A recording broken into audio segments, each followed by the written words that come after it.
अगर मैं आपसे कहूं कि भारत में एक ऐसी नगरी है जिसे समुद्र मिटा तो सका लेकिन इतिहास कभी भुला नहीं सका, तो क्या आप यकीन करेंगे?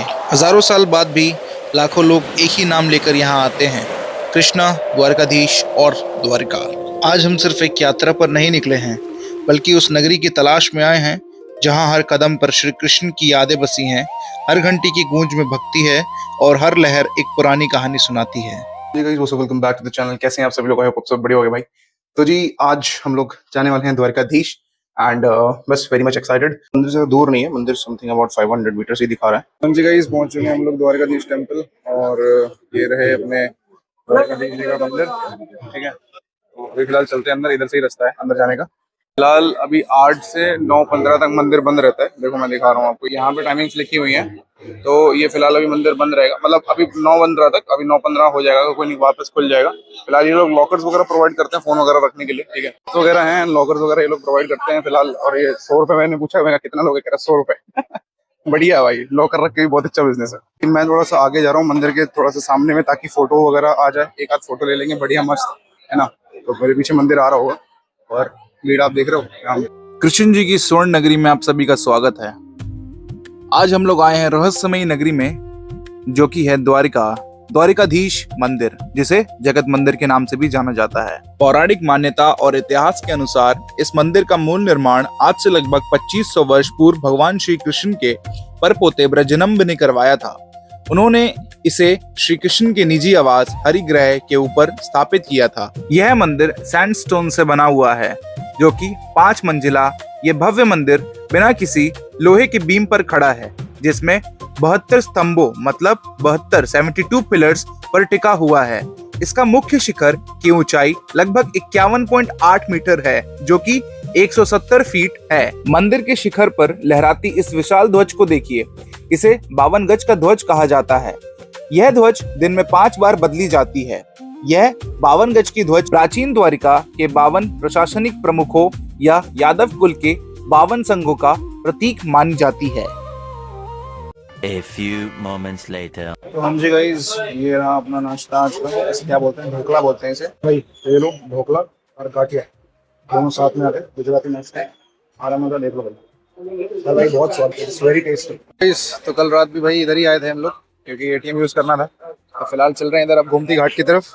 इधर ही है, मतलब होटल से तो मेरे वॉकिंग डिस्टेंस पे ही है। चलते हैं गोमती घाट की तरफ घूमने के लिए। द्वारकाधीश जी के दर्शन के बाद अब हम मंदिर के मोक्ष द्वार से निकलकर 56 सीढ़ियां उतरते हुए पहुंच चुके हैं पवित्र गोमती घाट पर। गोमती घाट वह स्थान है जहां पवित्र गोमती नदी का संगम अरब सागर के विशाल समुद्र से होता है। इस नदी की सबसे बड़ी विशेषता यह है कि यह एक ज्वारीय नदी, टाइडल रिवर है, यानी समुद्र से आने वाले ज्वार भाटे के साथ ही इसका जल स्तर दिन में घटता और बढ़ता है। धार्मिक मान्यताओं के अनुसार द्वारकाधीश मंदिर में प्रवेश करने से पहले गोमती नदी में स्नान करने से मनुष्य के सभी पाप और ताप धुल जाते हैं। इस घाट पर 56 कुंड बने हुए हैं। पौराणिक कथा के अनुसार माता रुक्मणी के आग्रह से महर्षि दुर्वासा ने जल प्रकट किया था, जिससे इन पवित्र कुंडों का निर्माण हुआ। शाम के समय गोमती घाट का दृश्य अद्भुत हो जाता है। यहाँ ढोल नगाड़े मंजीरों के साथ होने वाली गोमती आरती और नदी में तैरते हुए दिए पूरे वातावरण को भक्तिमय बना देते हैं। मंदिर तरफ जाने की गली है भाई, सारी गली आपस में कनेक्ट होती है। ठीक है, फिलहाल उन्होंने तो जाने नहीं दिया। उन्होंने बोला अलाउड नहीं है, अपनी इच्छे नहीं आ सकते, आपको फोटो वीडियो लेने दे रहे हैं, इतना ही काफी है। जी गाइस, देख लो भाई समुद्र के नजारे। गोमती घाट के एकदम अंतिम छोर पर, जहां नदी सीधे समुद्र में विलीन होती है, स्थित है प्राचीन समुद्र नारायण मंदिर, जिन्हें संगम नारायण भी कहा जाता है। यह मंदिर जल के देवता समुद्र देव भगवान नारायण को समर्पित है। पौराणिक मान्यताओं के अनुसार जब महर्षि वशिष्ठ स्वर्ग से गोमती नदी को धरती पर लाए थे, तो इसी स्थान पर गोमती नदी का विवाह समुद्र देव के साथ हुआ था। मंदिर परिसर के भीतर भगवान समुद्र, देवी गोमती, वरुण देव, मीराबाई की पवित्र मूर्तियां स्थापित हैं। इस मंदिर के पास पंचनंद तीर्थ स्थित है, जहां खारे समुद्र में बिल्कुल पास 5 मीठे पानी के कुएं मौजूद हैं, जो कि चमत्कार से कम नहीं। मंदिर की प्राचीर पर खड़े होकर समुद्र की थपेड़ों को सुनना और ठंडी समुद्र हवा को महसूस करना एक अद्भुत अनुभव है। समुद्र नारायण टेम्पल के साथ साथ समुद्र के नज़ारे देखो। देखो ये रहा लाइट हाउस, ये लाइट हाउस है शायद, पता नहीं, जो भी हो, खैर लाइट हाउस ही है। और ये दूर दूर तक नज़ारे देख लो आप, लोग खड़े होकर फोटो खिंचा रहे हैं। और उतना पत्थरों पे नहीं जाना चाहिए यार, अगर गलती से ही पानी आया ना तो दिक्कत हो जाएगी ब्रो। फिलहाल जो पानी को मतलब मैं अपने होता है ना, थोड़े बहुत ड्रॉपलेट्स आ रही हैं, यहाँ तक आ रही हैं। देख रहे हो भाई साहब, क्या ही सुंदर नज़ारे। अगर अभी मैं ये गूगल मैप में नहीं देखता ना तो ये मेरा रह जाता, अभी छूट जाता ये। बहुत ही सुंदर भाई। देखो बस खाली पानी जो है गंदा यहाँ है, बाकी वो आगे पानी वहाँ पे साफ है। नहीं मिल ली भाई वीडियो फोटो वगैरह। अब चलते हैं भाई, धूप लग रही बहुत कैडी। सर तो काफी गर्म हो गया, मतलब इतना गर्म नहीं है अभी, तो ठंडा हो गया यहाँ पर, गर्म हो जाएगा थोड़ी देर और, इंतजार कर लिया यहाँ धूप में। तो गाइस ये जो सामने चौक आप देख रहे हो, इसे तीन बत्ती चौक कहते हैं। ये तीन बत्ती चौक से मंदिर भी पास है, गोमती घाट भी पास है। A few moments later. हाँ जी गाइस, निकल चुके हैं अपने। आयान भाई आ गए हैं जो कल अपने साथ रैपिडो में थे। मैं स्कूटी रेंट करने के बजाय अच्छा खासा तेल भाई आयान भाई गाड़ी में ही पड़वा देंगे, आयान भाई ले जाएंगे अपने घुमाने के लिए। क्या आप कभी ऐसी जगह गए हैं जहां की हवा में ही एक प्राचीन और दिव्य ऊर्जा का एहसास होता है? अगर नहीं तो अभी हम लोग चल रहे हैं नागेश्वर ज्योतिर्लिंग में, जो कि गुजरात के द्वारका और बेट द्वारिका के बीच खूबसूरत तट पर स्थित है। यह सिर्फ एक मंदिर नहीं है, बल्कि शिव पुराण के अनुसार भगवान शिव के 12 सबसे पवित्र ज्योतिर्लिंग में से प्रथम ज्योतिर्लिंग के रूप में माना जाता है। मंदिर के भीतर कदम रखने से पहले ही आपकी नजर इस भव्य दृश्य पर पड़ती है। खुले आसमान के नीचे ध्यान मुद्रा में बैठे शिव भगवान, जो कि 85 फीट ऊंची प्रतिमा है। ऐसा लगता है मानो काल के चक्र को रोककर स्वयं महादेव यहाँ आने वाले हर भक्त को शांति का आशीर्वाद दे रहे हैं। गाइस पहुंच चुके हैं अपनी टेढ़ी मेढ़ी हालत में। फिलहाल बीच में बारिश शुरू हो गई थी तो कोई नहीं, भीगते भीगते आ गए। इन्हीं के चक्कर में आज नागेश्वर में दर्शन करेंगे। इस स्थान के इतिहास में हम हजारों साल पीछे दारुका वन के पौराणिक जंगल में ले चलते हैं। शास्त्रों के अनुसार दारुका नाम का एक राक्षस ने इस क्षेत्र पे सुप्रिया नाम के एक महान शिव भक्त को और अन्य लोगों को बंदी बना लिया था। जब सुप्रिया ने अटूट श्रद्धा के साथ ओम नमः शिवाय का जाप किया, तब अपने भक्त की रक्षा के लिए भगवान शिव स्वयं प्रकाश के एक दिव्य स्तंभ यानी ज्योतिर्लिंग के रूप में प्रकट हुए और सभी को अभय दान दिया। मान्यता है कि यहाँ दर्शन करने के मात्र से भगवान शिव जीवन की हर नकारात्मक और मानसिक विष को समाप्त कर देते हैं और भक्तों को सुरक्षा का कवच प्रदान करते हैं। यहाँ पर ऐसा कुछ ये भगवान शंकर जी और माता पार्वती का एक बना रखा है, और ये तो भगवान शंकर की प्रतिमा है, बाहर से है ये तो। फिलहाल ये रहा हमारे पीछे मंदिर का शिखर एंड भगवान शंकर की प्रतिमा, ये बाहर से देख सकते हैं शायद, तो इससे शायद घूम के जाना पड़ेगा।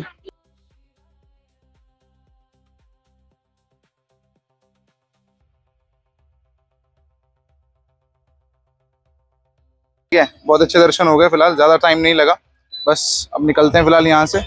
अब चलते हैं वहीं द्वारिका में रुक्मिणी देवी मंदिर और बड़केश्वर देव। आज के भाई सारे दर्शन आयान भाई की वजह से पॉसिबल है। आयान भाई थैंक यू सो मच फिर से। मुख्य द्वारिकाधीश मंदिर से करीब 2 किलोमीटर दूर स्थित है एक अद्भुत कला का उदाहरण, रुक्मिणी देवी का मंदिर।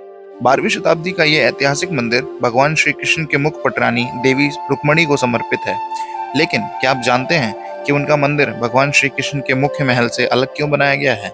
इसका कारण स्कंद पुराण की एक पौराणिक कथा में मिलता है।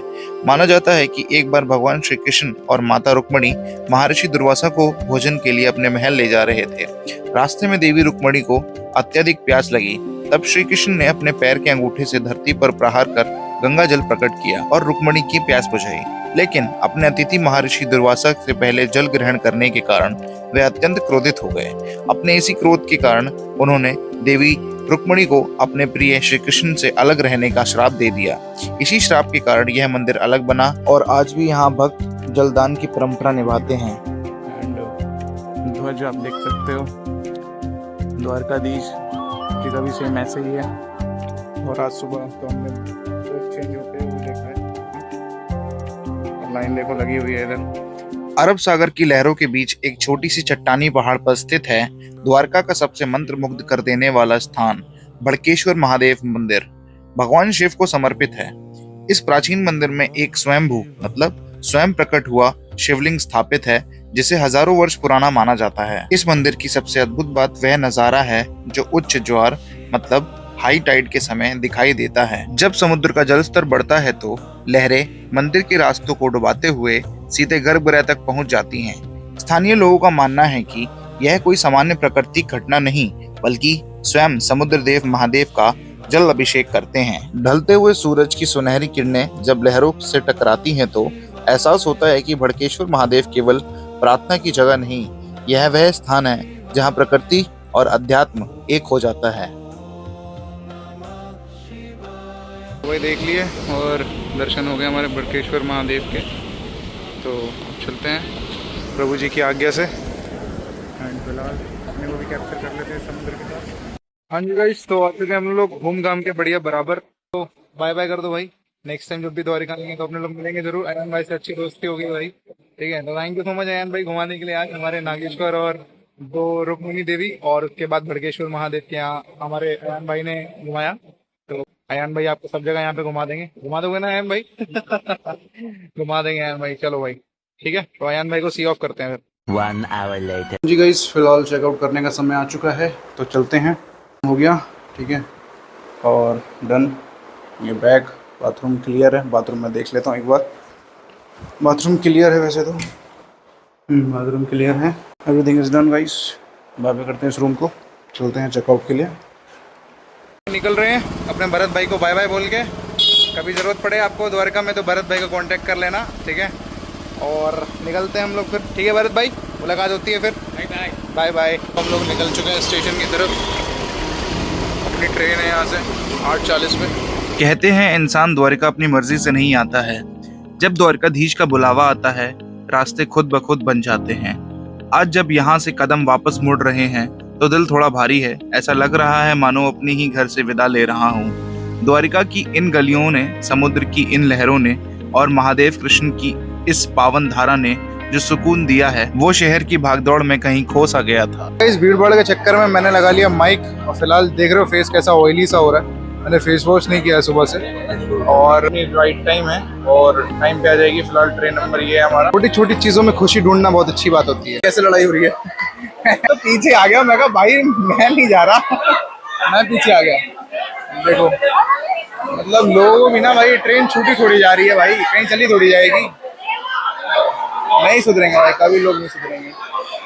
भैया ना दिमाग अच्छा यूज कर ले लो भाई, सामान इधर से दे दिया। सब भाई सारी सवारी देखो, पूरा स्टेशन खाली हो गया भाई, पूरा स्टेशन खाली हो गया। सब इसी ट्रेन की भीड़ थी भाई, सबको सोमनाथ ही जाना है। अरे अरे अरे अरे भाई लड़ाई हो गई, अरे लड़ाई हो गई। अरे अंकल ठीक है, कोई बात नहीं अंकल, कोई बात नहीं, चलता है। कहीं पहुंचने के लिए कहीं से निकलना तो पड़ेगा। इसी बात पर एक लाइन याद आती है कि पांव थामे तो मंजिल छूट जाएगी, पुरानी गलियों छोड़े बिना नई राह कहाँ से आएगी। जो ठहरे पानी सा रह गया वो समंदर कैसे बनेगा। किनारों को छोड़ना पड़ता है अगर लहरों से लड़ना है तो। पुरानी किताबों को समेटकर बंद करना पड़ता है, तभी तो जिंदगी में नए पन्नों की शुरुआत होती है। फर्स्ट ऑफ ऑल जो ये राजकोट जंक्शन बनाया है ना भाई, it's damn too good bro.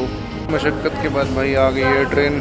भाई बहुत थका दिया इस ट्रेन ने भाई, 3-3:30 होने जा रहे हैं भाई, अब जाके आ रही है ये ट्रेन। सफर सिर्फ दूरियों को तय करने का नाम नहीं होता, कभी कभी यह खुद की तलाश में निकलने का एक कदम होता। द्वारकाधीश के वो दर्शन, नागेश्वर महादेव के चरणों में सिर झुकाने का वो पल, ऐसा अनुभव था जिसे शब्दों में नहीं सिर्फ महसूस किया जा सकता है। यादों को समेटे हुए जब कदम वापस घर की ओर बढ़ रहे थे तो बैग में सिर्फ कपड़े नहीं थे, बल्कि अनगिनत सुनहरी यादों और एक बदला हुआ शांत मन था। सफर खत्म होता जरूर है, लेकिन उसके दिए गए अनुभव ताउम्र हमारे साथ मुस्कुराते हैं। अगर इस सीरीज के जरिए मैंने आपके दिल को थोड़ा सा भी छुआ है तो इस प्यार भरे परिवार का हिस्सा बनने के लिए चैनल को सब्सक्राइब जरूर करें और वीडियो को अपने अपनों के साथ शेयर करें। मुस्कुराते रहिए, खुश रहिए और नए सफर में जल्दी मिलते हैं। राधे राधे, हर हर Mahadev. We'll see you in the next video. Bye bye.